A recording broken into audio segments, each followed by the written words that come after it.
സുഹൃത്തുക്കളെ, ഞാൻ മുഹമ്മദ് സിദ്ദീഖ് പുത്തഞ്ചാലിൽ. രാജ്യമൊട്ടുക്കും SIR എന്ന പേരിൽ സമഗ്ര വോട്ടർ പട്ടിക പരിഷ്കരണം ആരംഭിച്ചു കഴിഞ്ഞു. കേരളത്തിലും ഇതിൻ്റെ ഭാഗമായിട്ട് നിലവിലുള്ള വോട്ടർ പട്ടിക ബഹുമാനപ്പെട്ട ഇലക്ഷൻ കമ്മീഷൻ മരവിപ്പിച്ചു കഴിഞ്ഞു. അതായത് അസംബ്ലി, പാർലമെൻറ്റ് മണ്ഡലങ്ങളിലേക്കുള്ള നമ്മുടെ വോട്ടർ പട്ടിക നിലവിൽ ഇല്ല.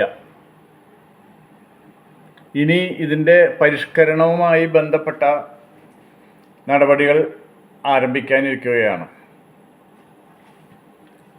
അടുത്ത ആഴ്ചയിൽ തന്നെ നവംബർ 7-ാം തീയതിയോ 8-ാം തീയതിയോ മുതൽ BLOമാർ നമ്മുടെ വീടാന്തരം കയറിയിറങ്ങും. 2002 വോട്ടർ പട്ടികയെ അടിസ്ഥാനമാക്കിയാണ് ഈ പരിഷ്കരണം ബാധകമാക്കുന്നത്.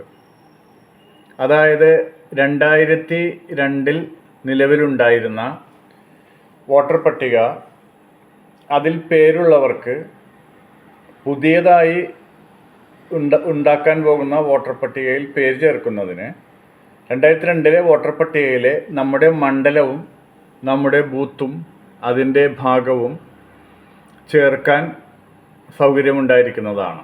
പ്രസ്തുത വിവരങ്ങൾ ചേർത്തിട്ടാണ് നമ്മൾ പുതിയ വോട്ടർ പട്ടികയിൽ പേര് ചേർക്കേണ്ടത്. അപ്പോൾ ഈ സമയത്ത് പലർക്കും നിലവിൽ മറ്റ് മണ്ഡലങ്ങളിലോ മറ്റ് ബൂത്തുകളിലോ ഒക്കെ വോട്ട് ഉണ്ടാകാം. അപ്പം അങ്ങനെയുള്ളവർക്ക് അവിടുത്തെ ബൂത്തും അല്ലെങ്കിൽ മണ്ഡലവും ഭാഗവും ഒക്കെ പുതിയ വോട്ടർ പട്ടികയിൽ കൊടുത്ത് നിലവിൽ നമ്മൾ താമസിക്കുന്നിടത്ത് സൗകര്യപ്രദമായി വോട്ട് ചേർക്കാൻ സൗകര്യം ഉണ്ടായിരിക്കുന്നതാണ്. അപ്പോൾ ഇവിടെ വരുമ്പോൾ ഒരു കാര്യമുള്ളത്, നമുക്കറിയാവുന്നതാണ്, 2002 വോട്ടർ പട്ടികയിൽ ഇല്ലാത്ത, അതായത് ഏകദേശം 40 അറൗണ്ട് പ്രായമുള്ള ഇന്നത്തെ ചെറുപ്പക്കാരൊന്നും അന്നത്തെ വോട്ടർ പട്ടികയിൽ ഉണ്ടാവുകയില്ല. പിന്നീട് വന്ന അഡീഷണലാണ് അവരൊക്കെ വോട്ട് ചെയ്തിട്ടുണ്ടാവുക.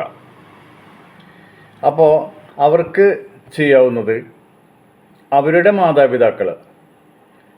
മാതാപിതാക്കൾ അന്ന് 2002 ഉണ്ടായിരുന്ന പട്ടികയിൽ പ്രസ്തുത ബൂത്തും നമ്പറും ഒക്കെ ചേർത്ത് മാതാപിതാക്കളുടെ ആ വിവരങ്ങളുടെ പുറത്ത് അവർക്ക് വോട്ട് ചേർക്കാവുന്നതാണ്.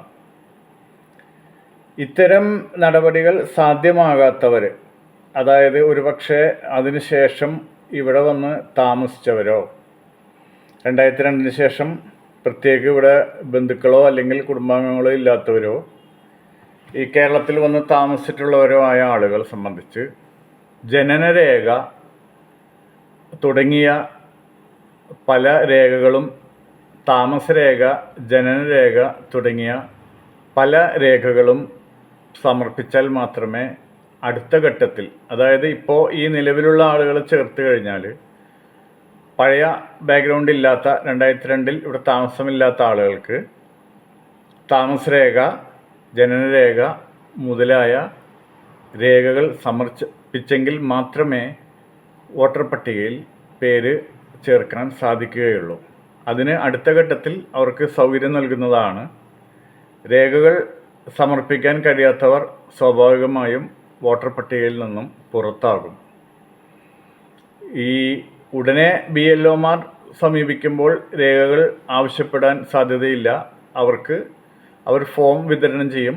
നമ്മൾ ആ ഫോം പൂരിപ്പിച്ച് അവർക്ക് കൃത്യമായി നൽകി അത് അക്നോളജ് ചെയ്ത് നമ്മളത് പൂരിപ്പിച്ച് കൊടുത്തു എന്നുള്ളതിന് അവരുടെ നിന്നും ഒരു അക്നോളജ്മെൻറ്റ് വാങ്ങി, അതായത് ഒരു കോപ്പി നമ്മൾ സൂക്ഷിക്കുക. എങ്കിൽ മാത്രമേ നമ്മുടെ വോട്ട് സുരക്ഷിതമായിട്ട് ചേർക്കാൻ കഴിയുകയുള്ളൂ.